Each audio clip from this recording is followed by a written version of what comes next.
It was not yet dawn in the mountains north of Kaya.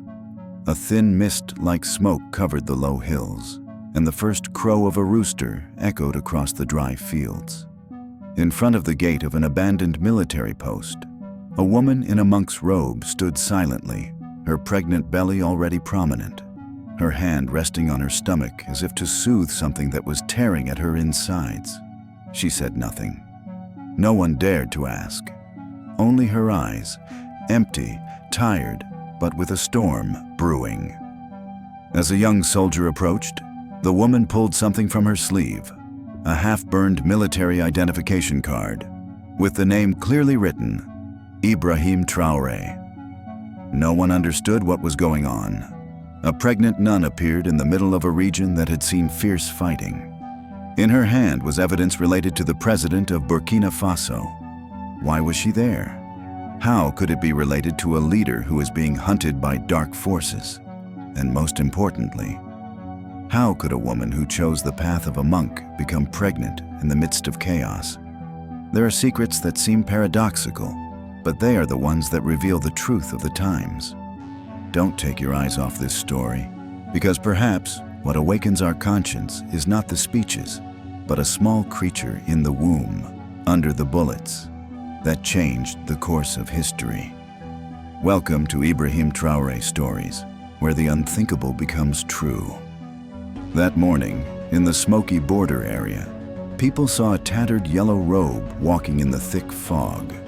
A nun, a slender figure but with a round belly of a pregnant woman in her final months, was dragging her feet on the road littered with rubble, dry leaves, and the smell of gunpowder still lingering in the air.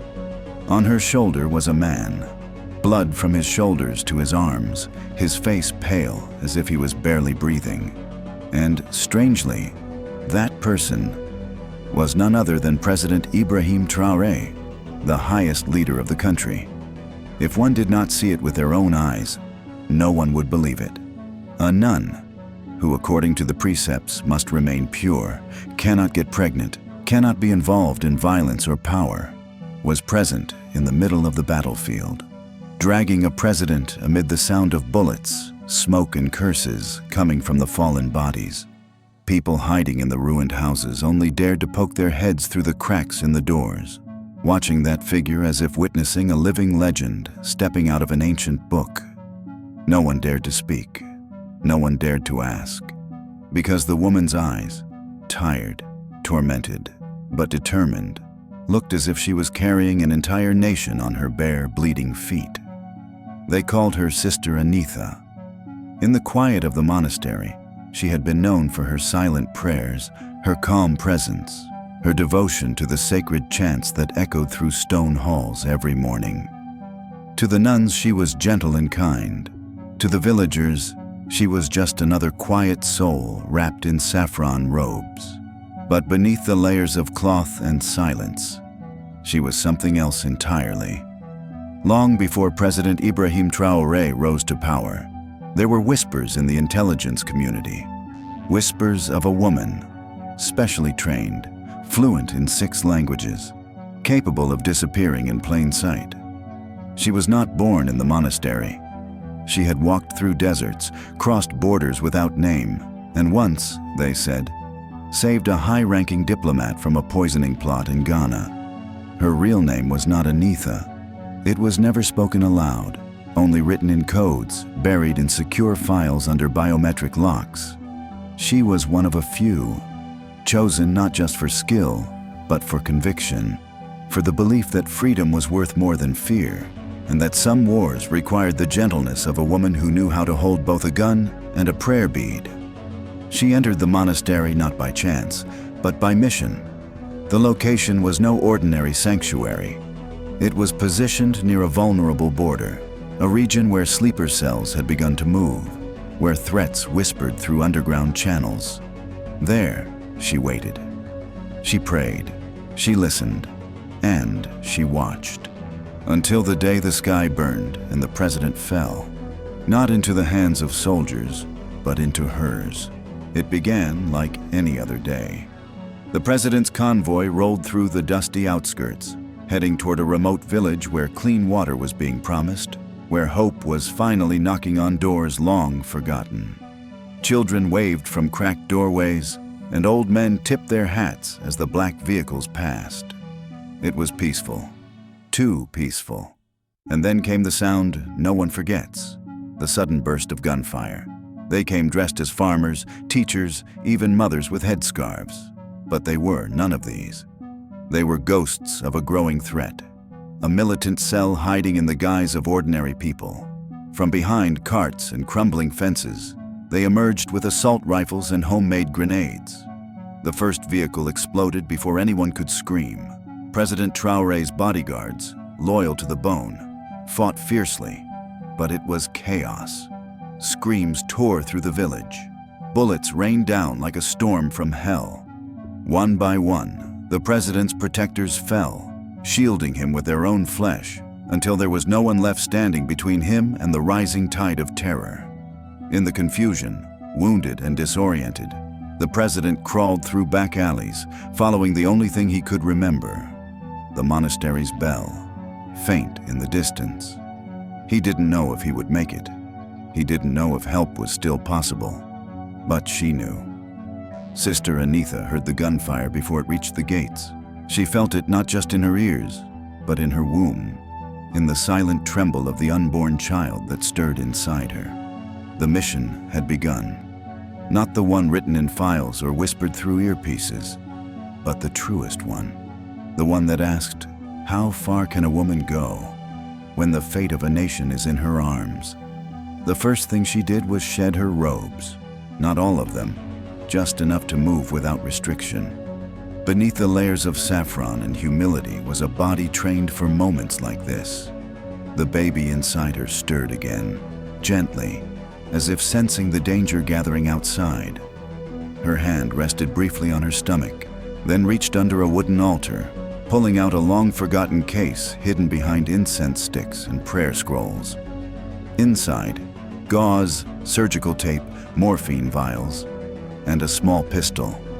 She moved quickly, silently, through the crumbling stone halls of the old monastery. Her monastery, and yet not hers. This place had never truly been a sanctuary. It had always been a threshold between war and peace, a listening post dressed in robes of devotion. Outside, the sound of boots crushing gravel echoed closer. She found him behind the chapel, his body slumped near a collapsed wall. Blood soaked through his left sleeve. Shrapnel had torn across his shoulder. His eyes fluttered open at the sound of her voice. Calm, low, commanding. Don't speak, save your strength. She didn't ask for permission. She pressed gauze to his wound, injected morphine with one steady hand, and lifted him, inch by inch, onto her back. Her knees trembled beneath the weight, not just of the man, but of the moment. She was no longer a nun, no longer a spy. She was a vessel of life, trying to carry another life out of death's reach. There was only one path left. Through the abandoned crypt beneath the chapel, a secret tunnel carved decades ago by rebels who once hid from colonial armies. She had studied its map 100 times. Now she walked it by memory, whispering prayers not for herself, but for the child she might never meet. The tunnel was dark, damp. The air smelled of stone and silence. Each step brought fire to her spine. Each breath was a knife in her ribs, but she kept going. When the tunnel finally opened into the forest edge, dawn was breaking. She laid him down in the grass, lips white from blood loss, heartbeat faint but alive. She had done it. But in her eyes, tears began to form, because she knew the world she left behind could never welcome her back. They stayed hidden beneath the roots of an old banyan tree for hours. The forest was silent now, too silent. Somewhere behind them, smoke still curled into the morning sky. The gunfire had faded, but its echo still lived in her bones. She crouched beside him, listening to every breath he took, each one more shallow than the last. Her own body had begun to betray her. Blood pooled quietly between her thighs. She knew what it meant. The child inside her, the one she had promised to protect, was slipping away, but there was no time for grief. She tore a strip from her tunic, tied it tightly around her waist, and forced herself to stand.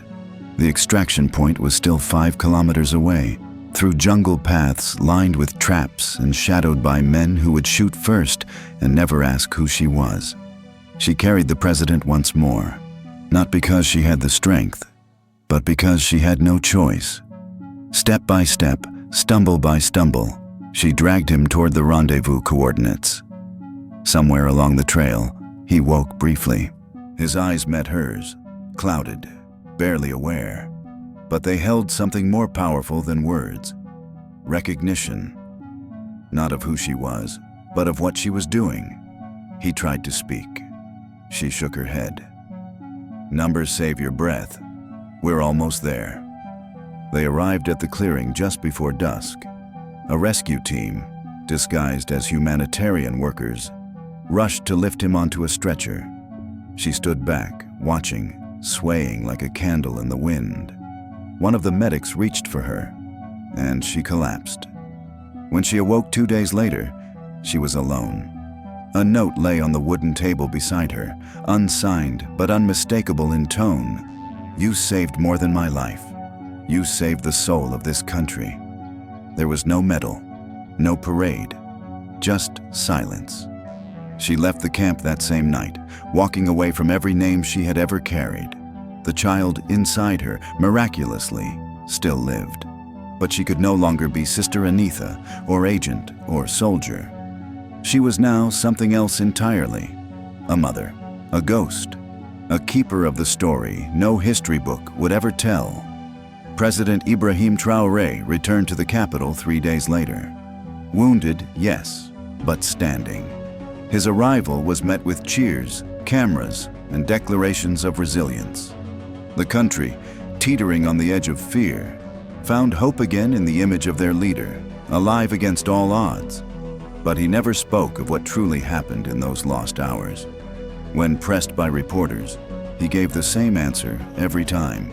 I was protected by angels, and one of them walked with me. Behind closed doors, his most trusted aides noticed a change. He spoke less, but listened more. He lingered longer in hospitals, schools, and refugee camps. And on his desk, beside every official paper, lay a simple wooden prayer bead, a single reminder of the woman who had saved him without seeking glory. He knew her real name. He knew her sacrifice, the blood she had shed, the identity she had buried, the child she had nearly lost. And he knew that to name her now would be to endanger everything she had protected. So he did the only thing he could. He let her vanish. No warrants, no searches, no questions, just silence, wrapped in respect. Years passed. The attack faded into memory. Monuments were built, streets were renamed. But in one quiet village, far from the city's roar, a woman with tired eyes raised a son who asked only once, "Mama, why don't we have any pictures of Papa?" She smiled gently. Because he lives in another story. And that was enough. At the annual national address, President Traoré always paused for a moment of silence. Not for fallen soldiers, not for politics, but for someone no one else knew. Then he would speak these words. In our darkest hour, when every shield had shattered, a woman stood between death and the soul of this country. She broke her vows not out of weakness, but because love sometimes looks like war. We owe her more than medals. We owe her the dawn. And the people, even if they didn't know who she was, always stood with him, always bowed their heads, because somehow they all felt her story. There are places where people can ring the bell every day, but if they do not teach people to love themselves, it is not really a place of retreat. Faith, when misplaced, does not lighten our hearts.